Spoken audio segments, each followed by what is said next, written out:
রাস্তার মুখে বন্ধ করে দিয়ে মিটিং করতো, তাহলে আমরা যেতে পারতাম। আমরা তো অনেক কষ্ট করতেছি এখন, আমরা না খাবার করতেছি এনে। আমরা এখানে তো 2 ঘন্টা ধরে করে আছি এনে।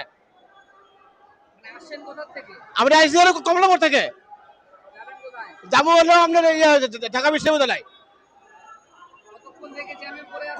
জামাইপুরে আছি 2 ঘন্টা থেকে, 2 ঘন্টা, পুরো 2 ঘন্টা থেকে জামাইপুরে আছি।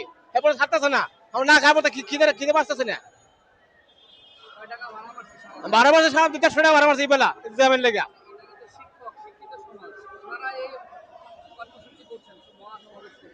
দেড়শো টাকা ভাড়া মারছি, 100 টাকা টিপ নিছি, এরা কষ্ট করতেছে, যেতে পারতেছে না।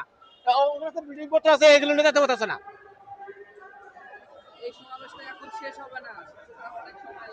সময় শেষ মানে আমরা কি করবো এখন?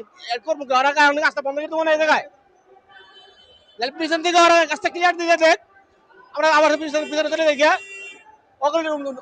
লোক গেলে দিয়ে পিছনে রাস্তা ক্লিয়ার করে দেখ। যারা আছে লিডার আছে স্কুল শিক্ষকরা এই সমাবেশ ডাকছেন, তারা একটু আস্তে ক্লিয়ার করে দেখ, বড় বড় মুখটা বন্ধ করে দেখ।